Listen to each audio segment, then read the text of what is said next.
நீங்கள் வீட்டுக்கு வந்து பார்வதி பற்றின சில உண்மைகளை அம்மாவுக்கு புரிய வைக்கணும். அதுக்காக தான் நானும் அப்பாவும் இங்கே வந்தோம்.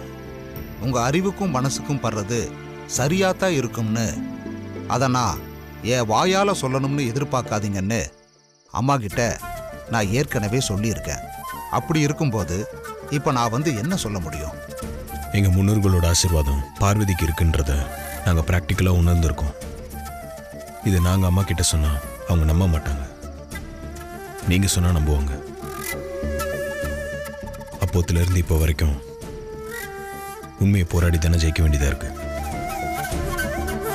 அதனால தான் குருஜி நாங்கள் உதவி கேட்டு உங்ககிட்ட வந்திருக்கோம். விதியோட விளையாட்டை தள்ளி நின்று பார்த்துக்கிட்டு இருந்த என்ன இப்ப விதி உள்ள கூப்பிடுது. எல்லாம் அந்த லிங்கத்தோட லீலைகள். குருஜி, நீங்கள் எங்களுக்கு இந்த உதவி பண்ணணும். நாளைக்கு எங்கள் வீட்டுக்கு வர முடியுமா? லிங்கத்தோட லீலைகள்ல இருந்து நான் மட்டும் தப்பிக்க முடியுமா? நீங்க போங்க, நான் வர்றேன். சந்தோஷம் குருஜி. அப்ப நாங்க கிளம்புறோம். வாங்க. நன்றி. நாம ஏற்கனவே அம்மா கிட்ட உண்மையை மறைச்சிட்டு இருக்கோம். இதுல லிங்கம் என் கையில கிடைச்சது, அப்புறம் சந்திர தரிசனத்துல நடந்தது. இதெல்லாம் அம்மாவை ரொம்பவே கஷ்டப்படுத்திருக்கு மாமா. அம்மா நிலைமையை நினைச்சா என் மனசுக்கு ரொம்ப கஷ்டமா இருக்கு. நீ சொல்றது எனக்கு புரியுது. ஆனா என்ன பண்றது, கஷ்டமா தான் இருக்கும்.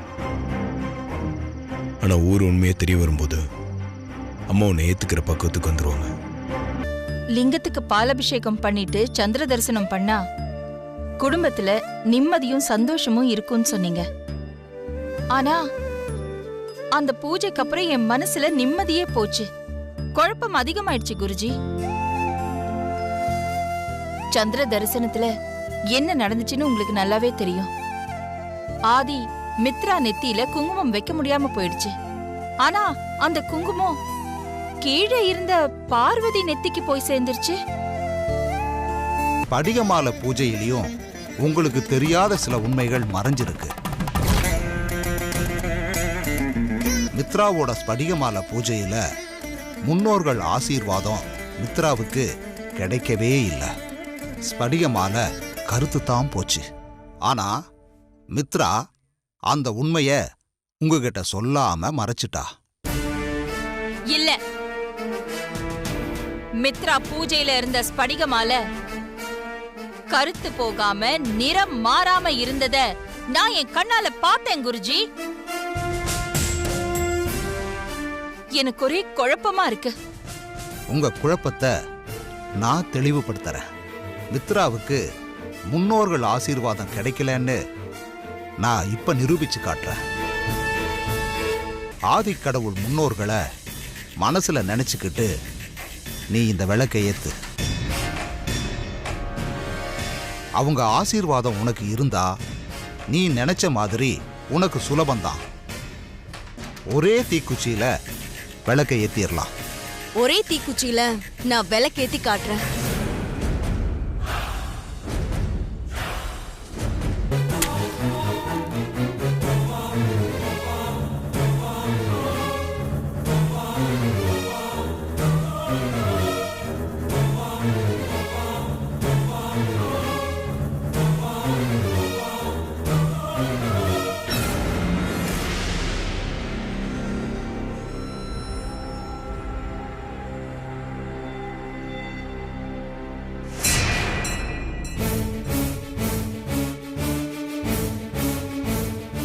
போச்சா?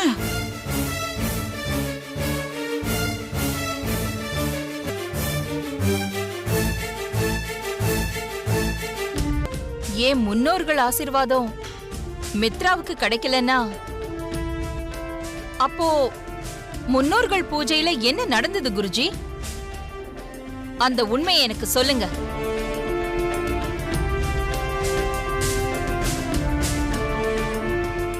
கொஞ்சம் பொறுமையா இருங்கம்மா. எண்ணெய் இல்லாம திரி மட்டும் இருக்கிற இன்னொரு விளக்க கொண்டு வாங்க.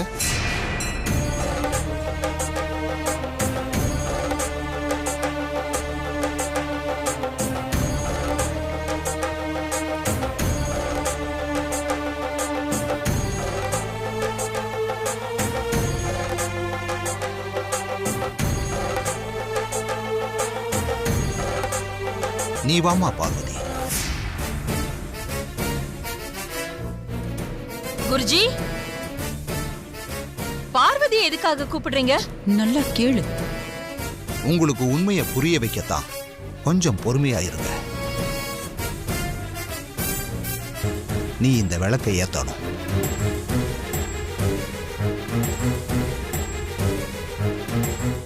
ஆதிக்கடவுள் முன்னோர்களை மனசுல நினைச்சுக்கிட்டு நீ விளக்கை ஏத்து. அவங்க ஆசீர்வாதம் உனக்கு இருந்தா நிச்சயமா விளக்கு எரியும்.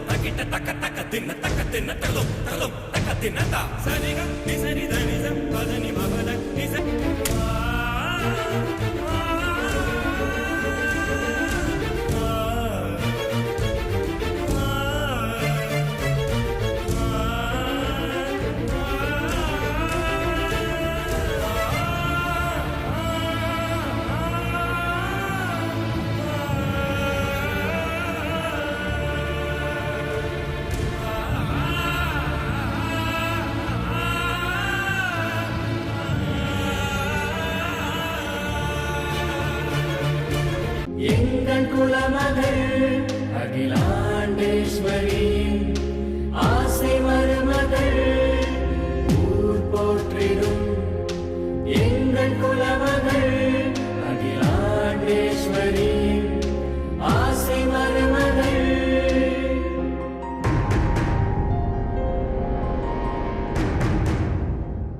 ஏன் முன்னோர்கள் ஆசீர்வாதம் இந்த சமையல்காரிக்கு எப்படி கிடைக்கும் குருஜி? எனக்கு ஒரே குழப்பமா இருக்கு. இப்ப திடீர்னு கிடைச்சிடலாமா? ஏற்கனவே பார்வதி ஸ்படிக மாலை பூஜை பண்ணி உங்க முன்னோர்கள் கிட்ட ஆசீர்வாதம்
பார்வதி பூஜையில் இருந்த அந்த நிறம் மாறாத ஸ்படிக மாலைய பார்வதிக்கு தெரியாம மித்ரா எடுத்துட்டு வந்து தன்னோட பூஜையில வச்சு தனக்கு தான் முன்னோர்களோட ஆசீர்வாதம் கிடைச்சதா உங்ககிட்ட பொய் சொல்லி உங்களை ஏமாத்திட்டா.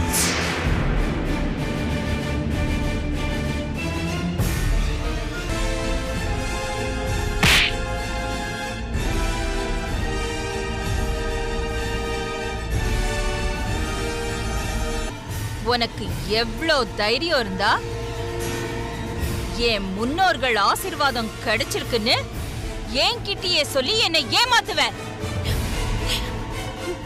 ஏன் முன்னோர்கள் பேரை சொல்லி என்கிட்டயே ஃப்ராட் பண்றியா நீ? ஏய் ஏய் ஏய் ஏய் தொலைச்சிடுவேன் உன்னை. உங்க முன்னோர்கள் பேரை சொல்லி உங்களை ஏமாத்தினது உண்மைதான். ஐயோ,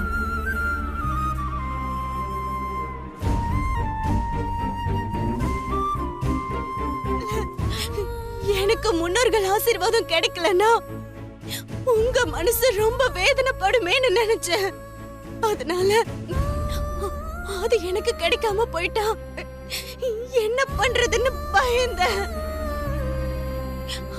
அதனாலதான் நான் ஸ்படிக மாலைய மாத்தி வச்சேன். ஐயோ, நான் பண்ணது எல்லாமே தப்புதான் ஆண்டி. ஆனா அத்தனையும் நான் ஆதிக்காக தான் பண்ணேன். ஆதி இல்லாம எனக்கு வாழ்க்கை இல்ல. ஆதி நான் இழந்துடக்கூடாதுன்னு தான் இப்படி எல்லாம் நான் தப்பு பண்ணிட்டேன் ஆண்டி. என்ன மன்னிச்சிருங்க ஆண்டி, என்ன மன்னிச்சிருங்க.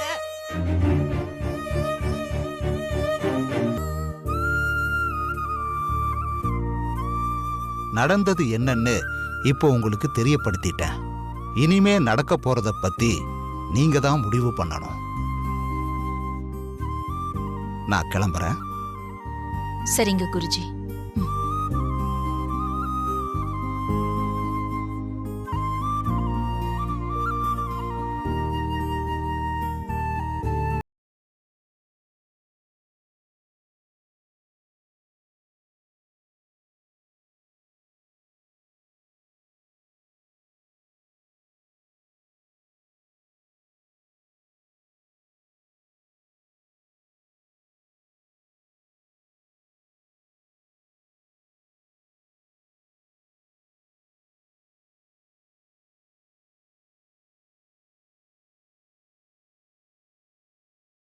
என் கழுத்துல தாலி கட்ட போறவரு எனக்காக வாங்கிட்டு வந்த புடவை இது. இது உன்னோட புடவைன்னு சொல்றதுக்கு உனக்கு எந்த ரைட்ஸும் கிடையாது. சரிதான், போடி. இத பாரு, என்ன சும்மா கத்த வைக்காத. ஒழுங்கு மரியாதையா அந்த புடவையை கொடுத்துரு. முடியாது. உன்னால என்ன பண்ண முடியுமோ பண்ணிக்கோ.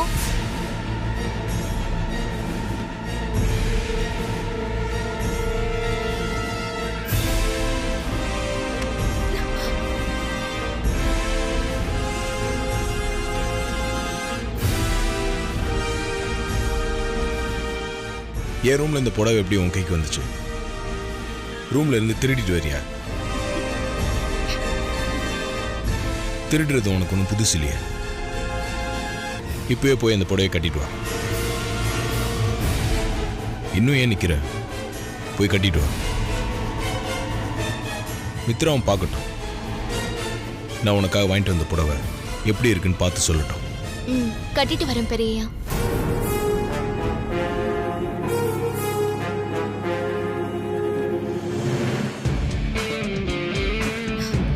ஆதி,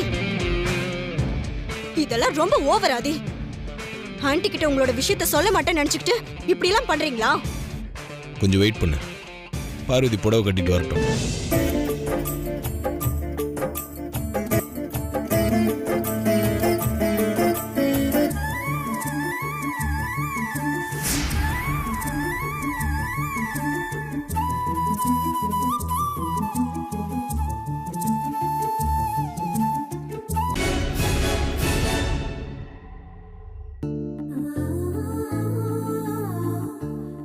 உன்னால இந்த புடவைக்கு அழகா இல்ல இந்த புடவையால நீ அழகா தெரியறியான்னு எனக்கு பிரிச்சு சொல்ல தெரியல. அப்படி இருக்க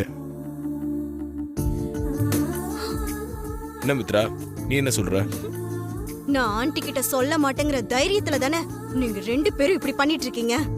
நான் இப்பவே ஆண்டி கிட்ட சொல்றேன். தயவு செஞ்சு உடனே போய் அதை பண்ணு. என்ன ஆதி, நான் சொல்ல மாட்டேன்னு நினைக்கிறீங்களா? நானே போய் உன்னை சொல்லுன்னு தானே சொல்றேன். போய் சொல்லு போ. நீ சொல்றதெல்லாம் முதல்ல அம்மா கோவப்பட்டு பேசுவாங்க. அதுக்கப்புறம் பெரிய பிரச்சனைலாம் நடக்கும். ஆனா அம்மாவை எப்படி சமாளிக்கணும்னு எனக்கு தெரியும். அது எங்களுக்கு சாதகமா தான் போய் முடியும். என்ன இன்னும் நின்னுட்டே இருக்க? போய் சொல்லு போ. நான் இன்னைக்கு சொல்லதான் போறேன்.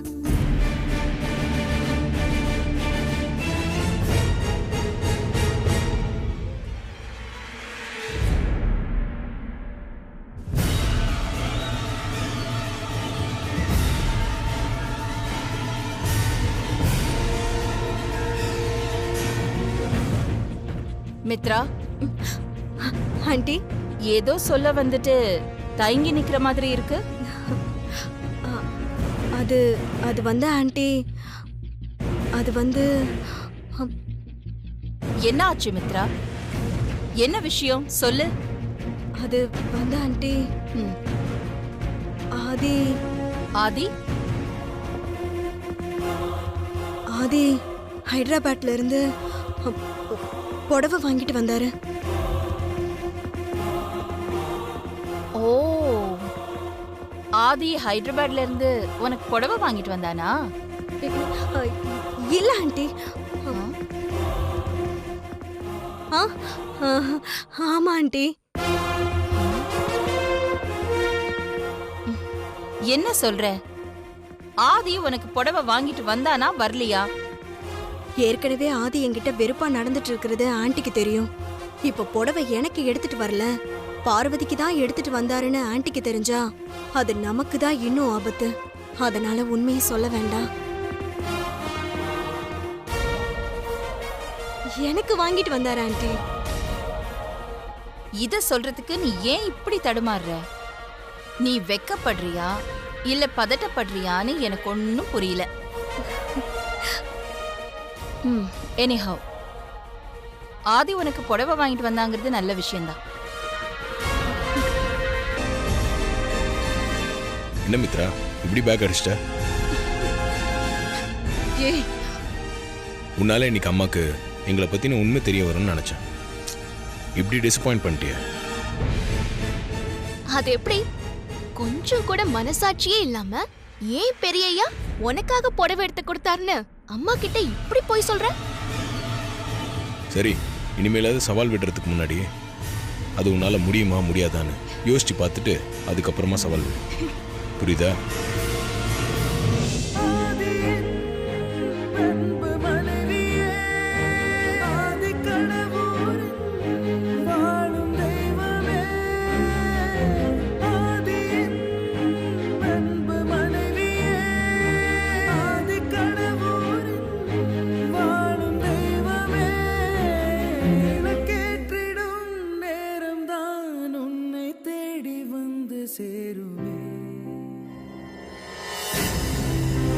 அக்கா, நீங்க எப்பவும் ஏதாவது ஒரு கவலையில இருக்கீங்களா? அந்த கவலையெல்லாம் போக்கணும், உங்க மன கஷ்டத்தை நீக்கணும்னு கஷ்டப்பட்டு பல வித்தைகளை கத்துக்கிட்டு வந்திருக்கேன். அதெல்லாம் உபயோகப்படுத்தி உங்க மனக்கவலையை போக்குறேன். ஒண்ணு வேணாம், நீங்க என் கைய மட்டும் பார்த்தா போதும். வாங்க உட்காருங்க, வாங்க அக்கா, உட்காருங்கக்கா. உட்காருங்க உட்காருங்க. Done, it's up to me with a line. They can't believe a girl is choose me and sit with the rhyme. Come on, come on, come on, come on. அக்கா, அப்படியே கண்ணு முடிக்குங்க. கண்ணை மட்டும் திறக்காதீங்க. நான் இப்போ உங்க ஆள் மனசு கூட பேச போறேன். பார்வதி கிட்ட சில சமயத்துல கோவப்படுறீங்க, சில சமயத்துல பாசமா இருக்கீங்க. உங்களுக்கு அவ மேல இருக்கிறது பாசமா இல்ல கோவமா? எனக்கு பிடிச்ச மாதிரி நடந்துக்கிட்டா பாசமா இருப்பேன். பிடிக்காத விஷயங்களை பண்ணா நான் அவன் மேல கோவப்படுவேன். நான் பாசமா இருக்கிறதும் கோவமா இருக்கிறதும் பார்வதி நடந்துக்கிறத பொறுத்துதான் இருக்கு. ஆனா நீங்க என்கிட்ட எப்பவுமே கோவமா தான் நடந்துக்கிறீங்க. என்ன பத்தி உங்க மனசுல என்ன மாதிரி நினைச்சிருக்கீங்க? கொஞ்சம் சொல்லுங்களேன். நான் கண்ணாடி மாதிரி. என் எதிரில நிக்கிறவங்க எப்படி நடந்துக்கிறாங்களோ அதுதான் ரியாக்ஷன். கண்ணாடி இரு, ஒரு நாள் அந்த கண்ணாடியை சுக்குநூறா போட்டு உடைக்கிறேன். அக்கா, ஃபியூச்சர்ல என் பேர்ல ஏதாவது சொத்து வித்து எழுதி வைக்கிற ஐடியா இருக்கா? உன் பேர்ல சொத்து எழுதி வைக்கிற ஐடியால தான் இருக்கேன். என் செல்லம், அப்படி சொல்லு. அப்படி போடு.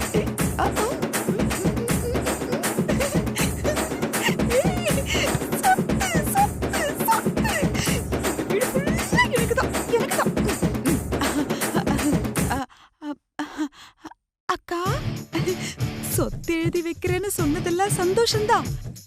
ஆனா ஏதோ பேருக்கு என் பேர்ல எழுதாம ஒரு 40% எழுதி வச்சீங்கன்னா காலம் பூரா உங்களுக்கு நன்றி கடனோட இருப்பேன். செய்வீங்களா? கண்டிப்பா. 40% இல்ல, 4% கூட உன் பேர்ல எழுதி வைக்க மாட்டேன். கண்ணு முடுங்கக்கா, கண்ணு முடுங்க, கைய பாருங்க, கண்ணு முடுங்க. ஏய், நிறுத்து. நீ என்னதான் கையாட்டினாலும் விரலே கட் பண்ணி போட்டாலும் நான் உன் பேர்ல ஒரு பர்சன் கூட எழுதி வைக்க மாட்டேன். கடந்த 3 தடவையும் மேனேஜ்மெண்ட்டுக்கும் ஒர்க்கர்ஸ்க்கும் நடுவில் இருந்து நல்ல விதமா செயல்பட்டு இந்த குட்வில் அம்பாசிடர் பதவிக்கு பெருமை சேர்த்த கஜேந்திரன் சாருக்கு மேனேஜ்மெண்ட் சார்பா என்னோட நன்றியும் பாராட்டும் தெரிவிச்சுக்கிறேன்.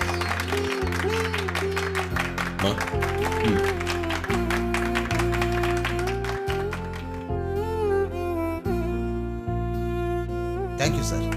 Thank you madam. ஒர்க்கர்ஸ்க்கும் மேனேஜ்மெண்ட்டுக்கும் நல்ல ரிலேஷன்ஷிப்பை எப்பவுமே மெயின்டைன் பண்ற ஒரு முக்கியமான பதவி. மதிப்புமிக்க இந்த பதவிக்கு இந்த வருஷம் நடக்கிற தேர்தல்ல என் சார்பா யார நிக்க வைக்கிறதுன்னு நான் இன்னும் முடிவு பண்ணல. நிச்சயமா கஜேந்திரன் மாதிரி சிறப்பா செயல்படக்கூடியவங்கள தான் நான் நிறுத்துவேன். இவனுங்க வேற கூத்து பார்த்த கும்பல் போல இருக்கு, சும்மா கை தட்டிக்கிட்டு. எப்பவும் போல நீங்க நான் நிறுத்துற வேட்பாளரை தேர்தல்ல ஜெயிக்க வச்சு எனக்கு ஆதரவா இருக்கணும். கண்டிப்பா நாங்க எப்பவும் உங்களுக்கு ஆதரவா தான் மேடம் இருப்போம். என்னப்பா சொல்றீங்க? எங்க ஆதரவு எப்போதுமே அம்மாவுக்கு தான். சந்தோஷம்.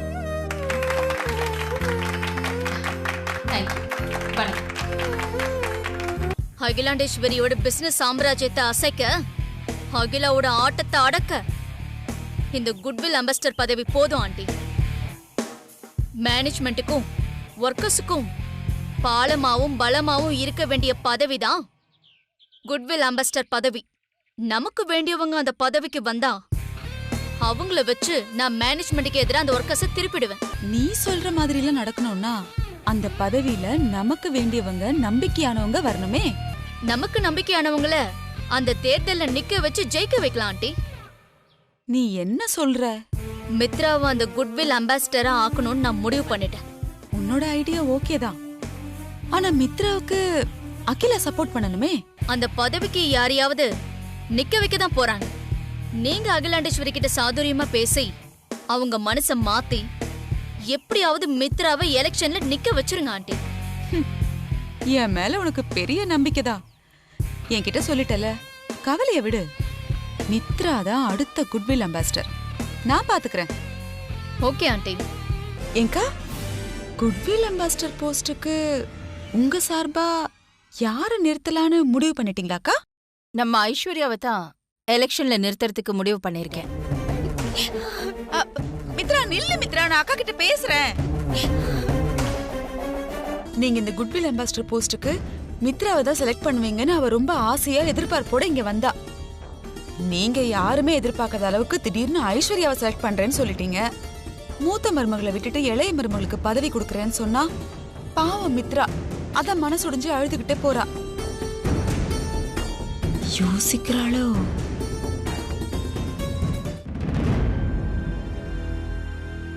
மித்ரா மனசுக்குள்ள குட்வில் அம்பாசிடர் ஆகணுங்கிற ஆசை இருக்குன்னு எனக்கு எப்படி தெரியும்? நீங்க மட்டும் அவளை குட்வில் அம்பாசிடர் ஆக்கிட்டீங்கன்னா அதுக்கப்புறம் அவ ரெகுலரா ஆபீஸ்க்கு போக போறா.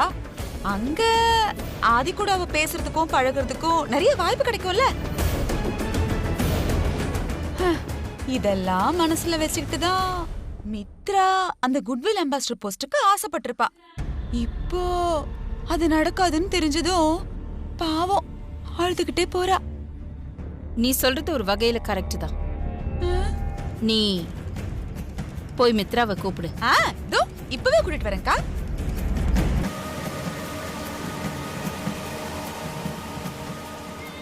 அக்கா, மித்ரா அழாத. என்ன மித்ரா இது? உன் மனசுல என்ன இருக்குன்னு என்கிட்ட சொன்னாதானே தெரியும். எதுவுமே சொல்லாம இப்படி அழுதுட்டு போனா எப்படி?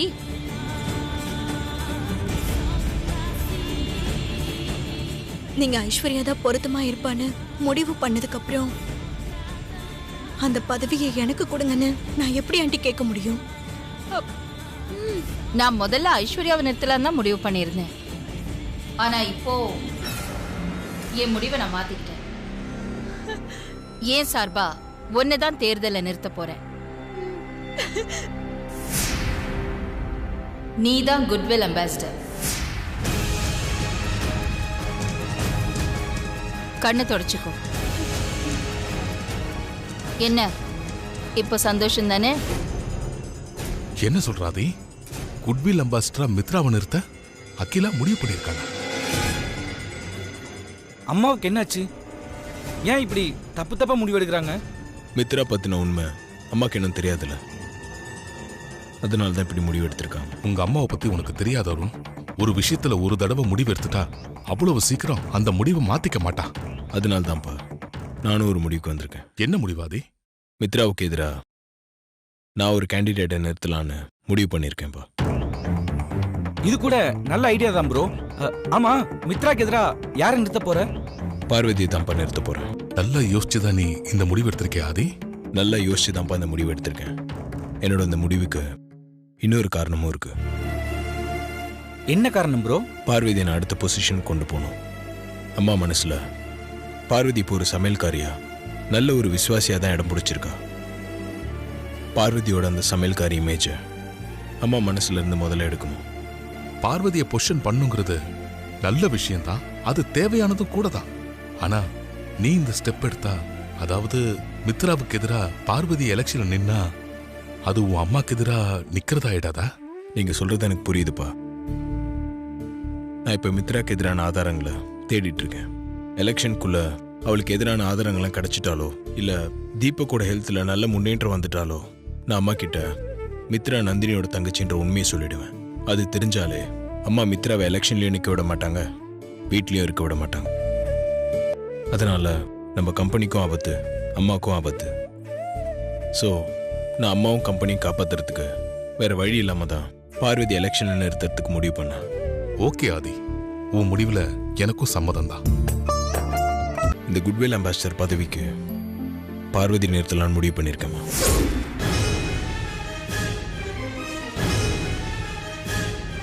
சில அவசியமான காரணங்களுக்காக நான் திடீர்னு இப்படி ஒரு முடிவு எடுக்க வேண்டியதா போயிருச்சு.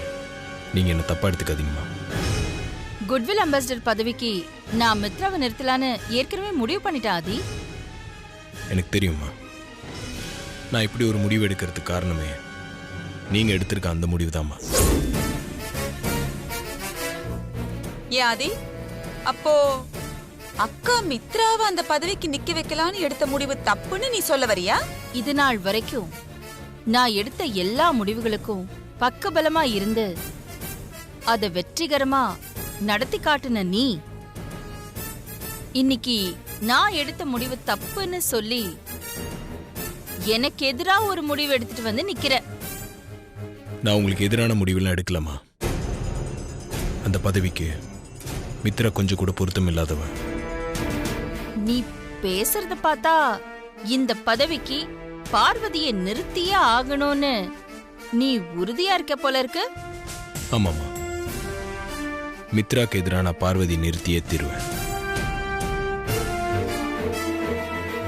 என்னோட இந்த முடிவில் இருந்து நான் பின்வாங்க மாட்டேமா. வேண்டாது, இது நாள் வரைக்கும் நீ தோல்வியே பார்க்காதவன். பார்வதியை எலெக்ஷன்ல நிறுத்தினா தொழிலாளர்கள் யாரும் அவளுக்கு ஓட்டு போட மாட்டாங்க.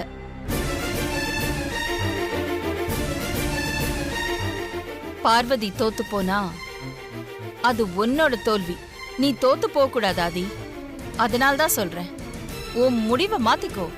தொழிலாளிகளோட ஓட்டு நிச்சயமா பார்வதி கிடைக்கும்ன்ற நம்பிக்கை எனக்கு இருக்குமா? நிச்சயமா பார்வதி ஜெயிப்பா. என்ன மன்னிச்சிருங்கம்மா.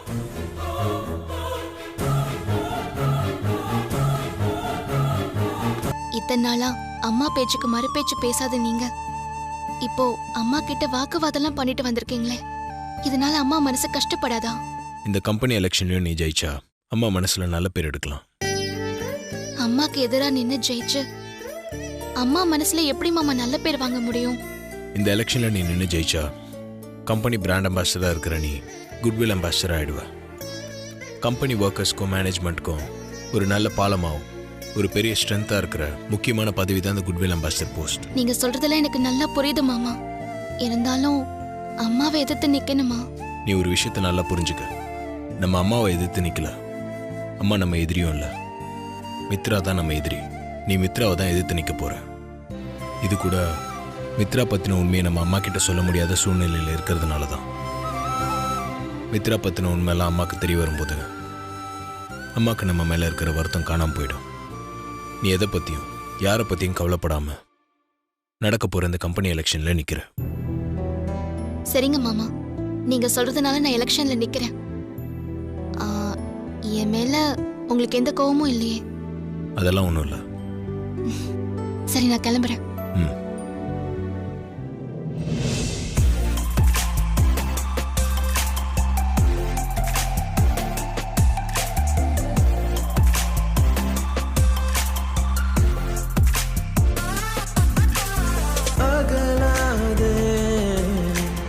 அகலாதே நொடி கூட நகராதே செல்லாதே செல்லாதே. கிச்சன்ல இருந்த பார்வதிய பிராண்ட் அம்பாசிடர்னு அடுத்த லெவலுக்கு கொண்டு போன ஆதி இப்போ குட்வில் அம்பாசிடர்னு இன்னும் அடுத்த லெவலுக்கு கொண்டு போக ஆசைப்படுறான்னா இத சாதாரணமா எடுத்துக்க முடியலங்க. பார்வதி மேல ஆதிக்கு என்ன அப்படி ஒரு தனிப்பட்ட அக்கறை? எனக்கு என்னமோ நீ சொல்ற மாதிரி ஆதி பார்வதி மேல ஸ்பெஷல் கேர் எடுத்துக்கிற மாதிரி தெரியல அகிலா. என்னங்க பேசுறீங்க? பார்வதிய ஜெயிக்க வச்சு காட்டுறேன்னு என்கிட்டயே ஆதி சவால் விட்டுருக்கான். பார்வதி மேல ஸ்பெஷல் கேர் இல்லாம ஆதி என்கிட்ட அப்படி சவால் விடுவானா? நான் ஆதிக்கிட்டே கேட்டிருப்பேன், என்ன விட உனக்கு பார்வதி பெருசா போயிட்டாளா? நீ எதுக்காக பார்வதி மேல இவ்ளோ ஸ்பெஷல் கேர் எடுத்துக்கிறேன்னு கேட்டிருப்பேன். ஆனா நான் கேட்டு ஆமா பார்வதி எனக்கு ஸ்பெஷல் தான்னு அவன் என் முகத்துக்கு நேரா சொல்லிட்டான்னா அதை என்னால தாங்கிக்க முடியாதுங்க.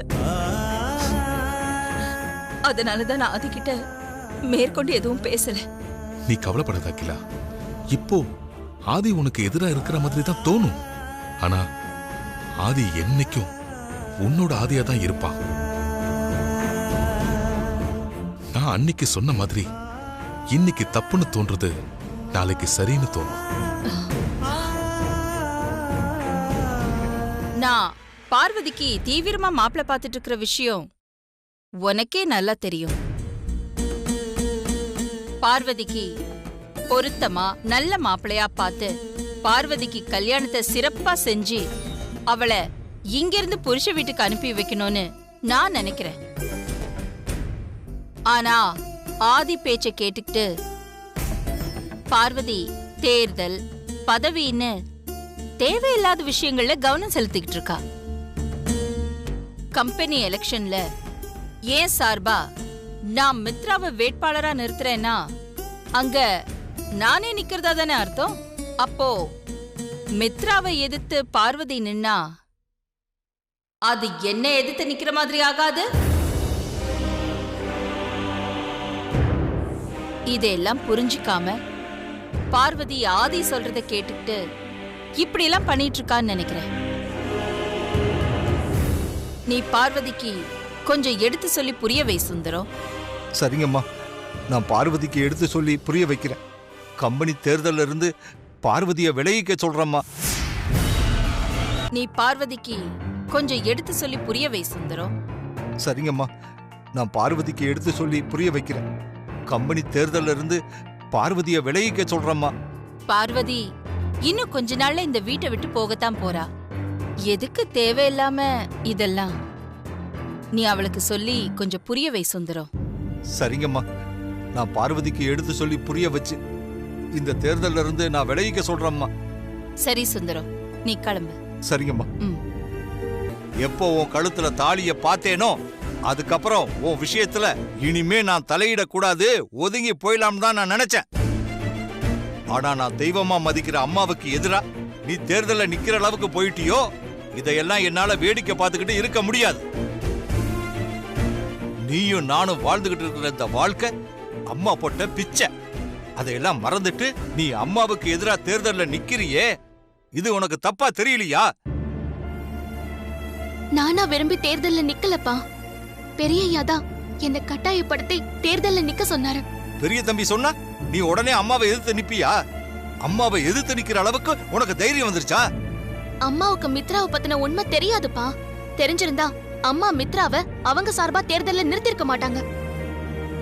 நந்தினியோட தங்கச்சி தான் மித்ராங்கிற உண்மைய அம்மா கிட்ட இப்ப சொல்லவும் முடியாது. அதே நேரத்துல மித்ரா தேர்தல்ல ஜெயிச்சா அது அம்மாவுக்கு தான் ஆபத்துல போய் முடியும். எந்த பிரச்சனை வந்தாலும் அதை அம்மா பாத்துக்குவாங்க. அவங்க சந்திக்காத பிரச்சனையா? அத பத்தி எல்லாம் நீ கவலைப்பட வேண்டாம். எலெக்ஷன்ல நீ அம்மாவுக்கு எதிராக நிக்கிறது எனக்கு பிடிக்கல. என்ன மன்னிச்சிருங்க.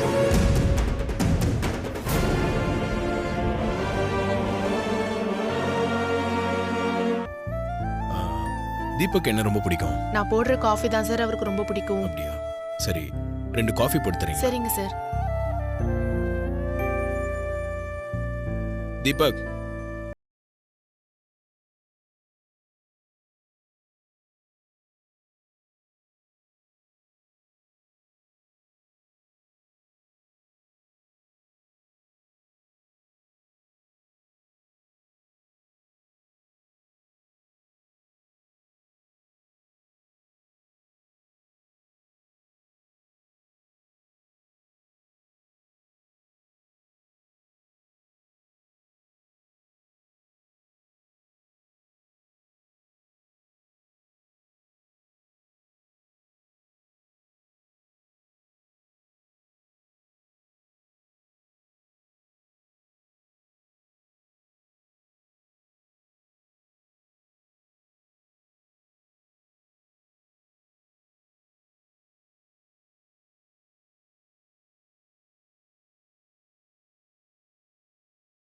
பார்வதி என்ன எதிர்த்து நிக்கிறதுல உறுதியா இருக்காளா?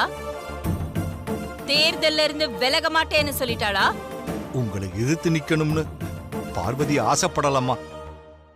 அதுல அவளுக்கு விருப்பமும் இல்லம்மா. அப்போ பார்வதி எலெக்ஷன்ல நிக்க மாட்டேன்னு சொல்லிட்டாளா? கிளிப்பிள்ளைக்கு சொல்ற மாதிரி பார்வதி கிட்ட நான் எவ்வளவோ எடுத்து சொல்லிட்டம்மா. ஆனா பார்வதி என்னால பெரியய்யா வார்த்தையை மீற முடியாது, என்ன மன்னிச்சிடுங்க அப்பான்னு சொல்லிட்டாம்மா. எனக்கு என்ன பண்றதுன்னே தெரியல. நீ கிளம்பு. சரிங்கம்மா. நம்ம முதல்ல மீட் பண்ணி காஃபி சாப்பிட்ட ஹோட்டல் உங்களுக்கு ஞாபகம் இருக்கும்னு நினைக்கிறேன். நீங்க அந்த ஹோட்டல் ரிசப்ஷன் போய் நீங்க ராஜசங்கரை மீட் பண்ணி ஜிந்தாவை பார்க்க சொல்லி தீபக் அமிச்சாருன்னு சொல்லுங்க. அவர் உங்களுக்கு ஜிந்தாவை காட்டுவார். ஜிந்தா உங்களுக்கு தேவையான ஆதாரத்தை கொடுப்பாரு. ஒருவேளை இந்த பென்ட்ரைவ் நந்தினிக்கு கிடைச்சா நந்தினிக்கு ஆதாரம் எதுவும் கிடைக்கக்கூடாதுன்னு தான் இந்த ஏற்பாடு. தப்பா நினைச்சுக்காதீங்க. எனக்காகவும் என் குடும்பத்துக்காகவும் நீ என்னெல்லாம் கஷ்டப்பட்டிருக்கேல்ல பார்வதி. நான் ஒரு சாதாரண டிரைவர் பொண்ணுமா, உங்க வீட்டு சமயக்காரி. எனக்காக நீங்க இறங்கி வந்து ரத்தம் கொடுத்து என் உயிரை காப்பாத்தினதை விட நான் பண்ணது எதுவுமே பெரிய விஷயமே இல்லம்மா. இப்போ எதுக்காகமா அதெல்லாம்? என் மேல இவ்ளோ விசுவாசமா இருந்த நீ இப்போ எப்படி இப்படி மாறின பார்வதி? என்னம்மா சொல்றீங்க? நான் இப்ப மாறின? நான் எப்பவுமே உங்க மேல விசுவாசம் இருக்கிற அதே பார்வதி தாம்மா. என்ன எதிர்த்து தேர்தல்ல நிக்கிற அளவுக்கு உன்கிட்ட மாற்றம் வரும்னு நான் கொஞ்சம் கூட எதிர்பார்க்கல பார்வதி.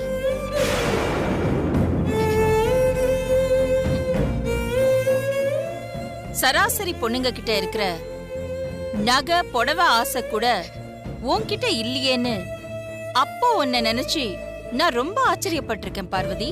ஆனா இப்போ உனக்குள்ள பதவி ஆசை வந்திருக்குன்னா